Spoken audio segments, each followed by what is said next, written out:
वादे खोखले हैं केजरीवाल के। आप देख लो कितने बेरोजगार हो गए। मतलब डेली कमाने डेली खाने वाले इंसान है। आज हमारे लिए ही रोजगार की कोई व्यवस्था नहीं है। एमसीडी को पक्का करा दूंगा, मैं डीटीसी को पक्का करा दूंगा। पहले शराब घोटाला कर दिया, अब बस घोटाला। अब चुनाव तो है नहीं, उनको कर दिया बेकार। हमने कुछ बोल दिया सिंगल बंदे ने, उसे नौकरी से हटा दिया जाता है। अब हम क्या करेंगे? अब हम कहाँ जाएंगे? हमें कौन नौकरी देगा? पब्लिक का पैसा पब्लिक को खिला रहा है तो क्या फ्री कर रहा है? हमें बेकार हिस्सा मानते हैं, जबकि हम पूरी दिल्ली को इधर से लाना ले जाना करते हैं। दिल्ली में नहीं बता रही है, उस बस में नया स्टाफ होगा, पुराना स्टाफ को भेज देंगे। 6 लाख रुपए केजरीवाल साहब फ्री दे रहे हैं और हमारी तनख्वाह देने में सक्षम नहीं है। हमारे से सिक्योरिटी खाली, अब उनसे खाली, अब उनको निकाल देंगे 6 साल बाद, अब हमको निकाल दे 6 साल बाद। अगर इस वक्त देश में अर्थव्यवस्था को संभालने की सबसे बड़ी जिम्मेदारी किसी के कंधों पे होती है तो वो या तो ड्राइवर और कंडक्टर होते हैं। वो इस देश की पूरी अर्थव्यवस्था को चलाते हैं। वो एक जगह से दूसरे स्थान तक आपको और हमें पहुंचाने का काम करते हैं। लेकिन कैसा हो जब उनकी नौकरियां उन्हें बिना नोटिस के दिए छीन ली जाए।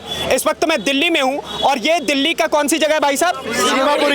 सीमापुरी डिपो है। और ये एक नहीं बल्कि ऐसी 7 डिपोज है जहां पर करीब 1 लाख लोग काम करते हैं और उनकी नौकरियां लगातार उनसे छीनी जा रही है बिना किसी नोटिस के। और एक बारी मैं आपको चाहूंगा कि आप चारों तरफ कैमरा दिखा दीजिए और देखिए कि ये कितने सारे लोग यहाँ पर इकट्ठा हुए हैं अपने प्रदर्शन के लिए, अपने हिस्से की मांग के लिए। क्या समस्या है भाई साहब? क्या इशू है जो आप लोग इकट्ठा हुए हैं? जी नौकरी का इशू है सर। क्या नौकरी हमें बगैर बताए हटाई जा रही है। हाँ। और लगाया उस पर्सन को जा रहा है जिसका हक ही नहीं बनता वहाँ पे लगने का। अच्छा। हमारी 2 महकमे, एक प्राइवेट चलता है, एक डीटीसी चलता है। हाँ। डीटीसी में केजरीवाल साहब ने इतना फ्री कर दिया है कि वो बस लाने में सक्षम नहीं है। हाँ। उसके बाद प्राइवेट कंसेसर जो गाड़ियाँ लाते हैं इन्हें कुछ पैसे देके फिर उनमें डीटीसी को बैठाया जाता है, उनके कर्मचारियों को जिनमें उनका हक है ही नहीं, क्योंकि वो प्राइवेट बस है। उनमें बैठने का हक हमारा है, हमें बैठा नहीं रहे, हमें बगैर बताए नोटिस बगैर बताए निकाल रहे हैं। हम कुछ बोलते हैं तो हमें नौकरी से हाथ धोना। 2 दिन पहले जैसे अभी हमने कुछ बोल दिया सिंगल बंदे ने, उसे नौकरी से हटा दिया जाता है। हम इस चीज़ से बहुत थक हार के परेशान हो गए। आज हमने अपना धरना दिया है और वो हमारी आज भी नहीं सुन रहे। सारे के सारे डिपो में ताला लगा के चले गए हैं। हमें बेकार हिस्सा मानते हैं, जबकि हम पूरी दिल्ली को इधर से लाना ले जाना करते हैं, हर चीज़ की व्यवस्था बनाते हैं। आज हमारे लिए ही रोजगार की कोई व्यवस्था नहीं है दिल्ली। आप कह रहे हैं कि भाई साहब रोजगार की व्यवस्था नहीं है, लेकिन एक तरफ तो अरविंद केजरीवाल जिस अलायंस के साथ खड़े होते उनका तो सबसे बड़ा मुद्दा ही रोजगार था। सर उनका मुद्दा था बेंगलुरु में, देख लीजिए 85। क्या कह रहे हैं? आगे आइए। सब वादे खोखले हैं केजरीवाल के। आप देख लो कितने बेरोजगार हो गए हैं। 16-20 हजार मार्शल सब बेरोजगार हो गए, सब ड्राइवर कंडक्टर बेरोजगार हो गए। हमारा 8-10 साल से नौकरी कर रहे हैं। अब हम क्या करेंगे? अब हम कहाँ जाएंगे? हमें कौन नौकरी देगा? आप एक बात बताइए, मैं ये पूछना चाहता हूँ केजरीवाल साहब से आपके माध्यम से, ऐसी कौन सी समस्या है, कौन सा आपके पास ऐसा क्या दिक्कत होगी हमें रखने में? आप रोज कसम खाते हो मेरी दिल्ली सबसे अच्छी, मैं दिल्ली का बेटा हूँ, सारे काम करके जा रहा हूँ। जेल में जाने से पहले आपका पानी का इंतजाम कर दिया, स्कूल का कर दिया, पढ़ाई का कर दिया, आपका रोजगार कर दिया। अब मैं बापू के समाधि पे नमस्कार करके और हनुमान जी के मंदिर पे प्रसाद चढ़ा के मैं जा रहा हूँ और आपके बेटे ने सारा काम कर दिया। देख तो लो कैसा काम कर रखा है। आप नहीं, एक बात बताइए, एक और सबसे बड़ी बात ये कही जाती है कि भाई साहब दिल्ली में जो है मुफ्त की सरकार बहुत अच्छी चल रही है, महिलाओं के लिए टिकट फ्री कर दिया, कितनी अच्छी बात है। ये हकीकत में डीटीसी कर्मचारियों को लगता है कि ये अच्छी बात है या गलत बात है? आप एक काम करिए, जिसको बच्चे अपने माँ बाप को कोई ये समझते 65-60 साल के 70 साल के हो जाते, उन्हें पैसा नहीं देते, उन्हें एक बोझ समझते हैं, बहुत सी औलाद है। फ्री करना उनका करो, जो 20-50 हजार रुपए लड़कियां कमा रही है उनका क्यों फ्री कर रहे हो? वो सक्षम है, जो सक्षम नहीं है उन्हें दो ना। आप जो सक्षम है उन्हें तो आप फ्री दे रहे हो, जो नहीं है उन्हें आप दे नहीं रहे। तीर्थ यात्रा फ्री करा रहे हो, ये तो देख लो। आप हमारे पैसे से हमें बेरोजगार कर रहे हो, आप उन्हें फ्री दे रहे हो। ये कहाँ का कौन सी नॉलेज है, कौन सा मैथ है आपका, ये बता दीजिए। अच्छा एक बात मुझे ये बताइएगा भाई साहब, मुझे आप एक बात बताइए, दिल्ली में जब अरविंद केजरीवाल की सरकार नहीं बनी थी, जब अरविंद केजरीवाल नए नेता बन के उमड़ रहे थे, उस समय पे अरविंद केजरीवाल कहते थे कि भाई साहब मैं ड्राइवर्स की, ऑटो ड्राइवर्स की खास तौर पे, और दूसरी डीटीसी के जो ड्राइवर्स और कंडक्टर्स हैं, मुझे उनकी सबसे ज्यादा मदद चाहिए क्योंकि वही अच्छे तरीके से चीजों को समझते हैं। आपको हकीकत में लगता है कि आज वो आपके साथ खड़े हैं जैसे वो शुरुआत में कहा? नहीं खड़े थे। नहीं खड़े, हमारे साथ बिल्कुल भी नहीं खड़े।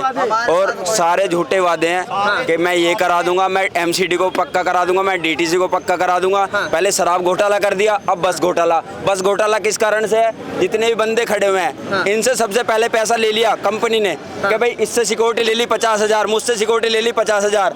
अब हम हो गए, मतलब कि हमने तो दे दिया पैसा, अब जो नया बंदा आएगा उससे कैसे पैसा लिया जाए? कैसे पैसा है हमारे पास? पैसा ऐसे आएगा, इन पुराने बंदों को निकालो, नए को भर्ती करो और क्या नाम है उनसे पैसा, मतलब पैसा हटो, फिर पब्लिक को झांसा दे देगा कि भाई मैंने ये फ्री कर दिया। पब्लिक का पैसा पब्लिक को खिला रहा है, तो क्या फ्री कर रहा है? वो कुछ फ्री नहीं कर रहा, सवारी हमारी जेबें काटी जा रही है। सबसे ज्यादा तो इम्पोर्टेंट आप ही लोगों को कहा जाता था। हाँ जी, हमें इम्पोर्टेंट है, हमें बेरोजगार कर दिया। बेकार बताओ, हमें सबसे बेकार। कितने लोगों की नौकरी गई है अब तक इस डिपो से? इस डिपो से कम 10,000 बंदे बेघर होने वाले हैं। स्टाफ लेके गार्ड से लेके जो अंदर मैकेनिक है सबकी नौकरी गई है। सीएनजी का कॉन्ट्रैक्ट खत्म कर दिया, मशीन वालों का कॉन्ट्रैक्ट खत्म कर दिया। जितने भी कंडक्टर है इन्हें भेज दिया घर, जितने भी ड्राइवर हैं इन्हें भेज दिया। और जो मार्शल पहले तैनात थे उन्हें तो पहले ही, उन्हें 3-4 महीने पहले ही हटा दिया गया। मार्शल तो महिलाओं की सुरक्षा के लिए लगाया था, उसे कैसे निकाल दिया? वो अपनी पॉलिटिक्स से चमकाने के लिए कि हाँ भाई हम लेडीज सुरक्षा दे रहे हैं। उस टाइम पे वोट बैंक क्या कह रहे हैं? केजरीवाल का वोट बैंक था वोट बैंक के लिए, हाँ, कि लेडीज सुरक्षा करेंगे हम। जब उनका वोट बैंक हो गया खत्म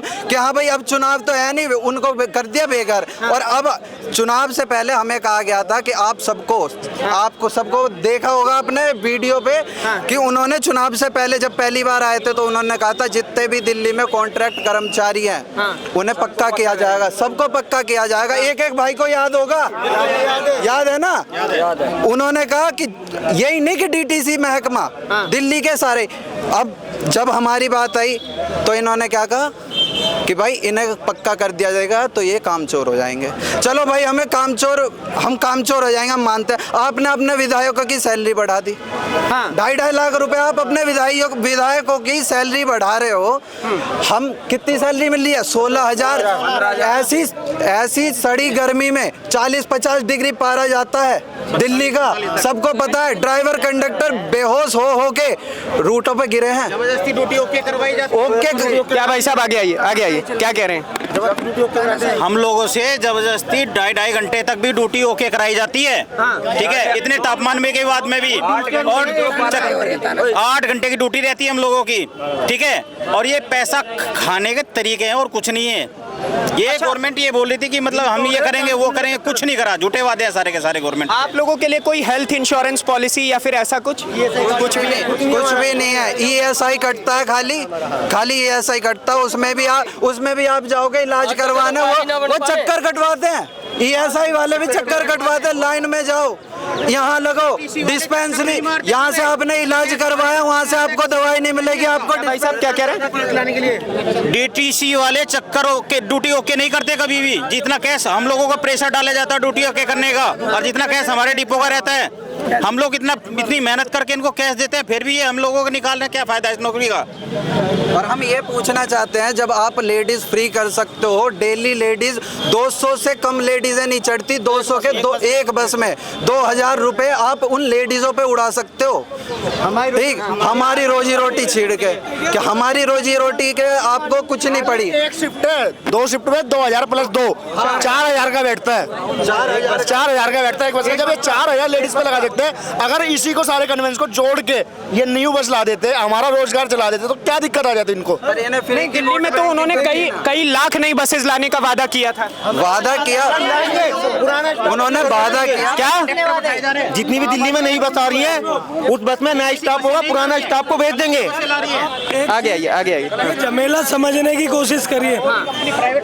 एक जैसे शराब घोटाला था, उसमें गली गली क्या करा, सरकारी दुकान थी वो बंद कर दी, सरकारी बंद कर दी, प्राइवेट को टेंडर दे दिया। उन्होंने पैसे ज्यादा भर दिए तो सीधा उनकी रेवेन्यू जेब में गया।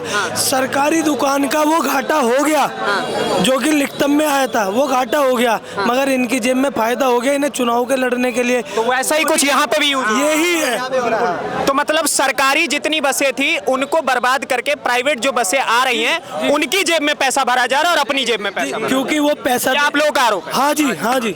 और इसी को समझाने के लिए बहुत से ऐसे हो जाते हैं, हम कहते रहते हैं, समझ नहीं पाते। यही चीज़ है सर। मैं आपको एक चीज़ दिखाता हूँ और ये समझने वाली है। और मैं जिस बस में नौकरी करता हूँ, मरे से मरा ये 250 टिकट में फाड़ता हूँ। सुबह वाला इससे ज़्यादा फाड़ता है। सुबह वाला कम से कम 350 फाड़ता है। ये 600 टिकट हो गए और ये गुना करते हैं। तो ये इन्हें टिकट गवर्नमेंट जो इन्हें जो ये 10 रुपये 6,000 6,500 हो गए ना। ये 6,000 रुपये बैठते हैं। ये एक का खर्चा है। और इस बस में इस डिपो के अंदर 130 अरे सुनो 130 ये 7,80,000 रुपए एक डिपो पे पर डे खर्च होता है। ठीक है, ठीक है जी। हमें 700 रुपए एक आदमी को मिलते हैं। पूरी डिपो में 385 आदमी हम मरे से मरे 385 शाम की ड्यूटी में भी भाई टोटल इतने हैं ना। एक सेकंड 130 प्लस 130 ये हम इतने कंडक्टर जाते हैं ड्यूटियों पे। हम गुना करते हैं 700 रुपये। ये 1,82,000 बैठते हैं। ठीक है, 6 लाख रुपए केजरीवाल साहब फ्री दे रहे हैं और हमारी तनख्वाह देने में सक्षम नहीं है। अब ये कैसी सरकार है? हम इसे कैसे बनाएं? हम इसे कैसे अच्छा बता दें? पूरा गुणा भाग करके भाई साहब ने समझा दिया कि भाई साहब एक और आप 7 लाख रुपए बिना मतलब के फूकने को तैयार हैं। 82,000 7,82,000 रुपए। और वहीं एक और जब इन कंडक्टर्स को अपने हिस्से की नौकरी अपने हिस्से के पैसे चाहिए तो आप 1,30,000 रुपए देने में भी सक्षम नहीं है। जी, जी, जी। तो ये किस लेवल का ब्रॉड घोटाला चल रहा है। और आप ऐसा देखिए कि ऐसे एक व्यक्ति नहीं है, मैं एक आदमी के बेस पे ये बात नहीं बोल रहा हूँ। यहाँ पे आसपास में इतने हजारों लोग हैं, इतने सारे लोग हैं और इसमें आप उम्र का भी अंतर नहीं देखेंगे। आपकी उम्र क्या होगी? 50 साल 85 साल की। 50 अच्छा 50 साल 50 साल की उम्र में आपको नौकरी से निकाला जा रहा है। अब सोचिए सर कितना बड़ी मतलब जुल्म ढाया जा रहा है हम पे। हाँ, कि हम कैसे गुजारा मतलब डेली कमाने डेली खाने वाले इंसान हैं और फिर घर का ईएमआई वगैरह कहाँ से जाएगा ये सोच के तो और ज़्यादा दुखी हो जाते, परेशान हो जाते कि कहाँ जाएंगे हम। और क्या समस्या है? अरविंद केजरीवाल बाबू आपने तो इतना सारा राजनीति देखा होगा, आप एक बात बताइए चाचा। अरविंद केजरीवाल जी कहते थे कि भाई साहब हम तो सबसे ज्यादा इन्हीं ड्राइवर्स के, इन्हीं कंडक्टर्स के, इन्हीं ऑटो ड्राइवर्स के, इन्हीं बस ड्राइवर्स के। अरे कुछ नहीं किया उन्होंने, कुछ नहीं किया उन्होंने हमारे लिए। आपके ही तो हितैषी थे, आप ही ने चुनाव जिताया है। गवर्नमेंट सिर्फ बातों बातों का खाती है, करती कुछ नहीं है। ठीक है, हम लोगों को सर इतने कंडक्टर लोग खड़े हैं, सबकी जिंदगी बर्बाद कर दी। अब हम लोगों की उम्र नहीं रही, हम कैसे कहाँ नौकरी करेंगे बताओ, कहाँ जाएंगे? अब ये देखो जिनकी 35-35 साल उम्र होगी है, एज होगी है, कहाँ लगेंगे वे जाके, कहाँ नौकरी करेंगे वे जाके? बताइए आप। इनमें देखो जो भी लड़के, जितने भी लड़के खड़े हैं, ये देखो उनकी उम्र कितनी होगी है। किसी को नौकरी मिल जाएगी कहीं सरकारी या कोई प्राइवेट? सबको युवाओं को बेरोजगार कर दिया उन्होंने, बर्बाद कर दिया। ये यही लोग हैं जो अग्निवीर स्कीम पे उंगली उठाते थे। यही लोग केंद्र सरकार की नौकरियों पे सवाल उठाते कि केंद्र सरकार नौकरी नहीं दे रही है, अपनी नौकरियां सक्षम नहीं हो रही है। अभी बुराड़ी में इन्होंने एक क्लस्टर का बस डिपो खोला है, उसमें नई भर्ती करी है इन्होंने। जब ये पुराने इतने बेरोजगार हो रहे हैं भाई, हम लोगों को क्यों नहीं लिया उसमें? ये पैसा खाने वाली तो बात है। उनसे सिक्योरिटी फिर ले ली इन्होंने, जैसे हमसे लिया है ऐसी उन लोगों से ले ली। अब हमारे से सिक्योरिटी खा ली, अब उनसे खा ली, अब उनको निकाल देंगे 6 साल बाद, अब हमको निकाल दिया 6 साल बाद। ये स्कीम चला रखी है अरविंद केजरीवाल ने। भाई नई बसें लाओ, उसमें नए मतलब कि स्टाफ को रखो और पुराने को निकाल दो। फिर एक्सपीरियंस क्या भाई साहब जो नई बस आ रही है उनमें नए बंदे रख रहे हैं, पुराने वाले जो एक्सपीरियंस होल्डर हैं उनको हटा रहे हैं। ये तो गलत बात है ना, हमारे रोजगार छीनने के दिल्ली केजरीवाल। शराब घोटाले के 4 महीने तो उनको अभी काम सीखने में लग जाएगा जो नए लोग आ रहे हैं। जैसे शराब घोटाला किया था, एक के साथ एक प्लस फ्री कर दिया। ठीक है, वहाँ नया डिपो खोल दिया उन्होंने, नया डिपो खोल दिया। अब ये बंदा गया कि सर मुझे नौकरी चाहिए, 1 लाख रुपए लगेंगे भाई, तुझे नौकरी दे दूंगा। ठीक है, इसको भर्ती कर लिया। जिन्होंने पुरानों ने पैसे दे रखे उनके तो पैसे पेंडिंग गए। अब ये बंदा नया देगा तो फिर सरकार की जेब में जाएगा ना वो पैसा। तो ये स्कीम इन्होंने फिर अब जैसे शराब घोटाले पे चलाई थी, ये स्कीम बस घोटाले पे चला दी इन्होंने। समझ रहे हो आप मेरी बात को? तो बस घोटाला भी अपने आप में एक बहुत बड़ा घोटाला है जिसके ऊपर किसी की नजर नहीं। हाँ जी, बड़ा बहुत भाई बेरोजगार कर दिया केजरीवाल जाना चाहिए, जाना चाहिए। दिल्ली सरकार, दिल्ली सरकार, दिल्ली सरकार। केजरीवाल, केजरीवाल,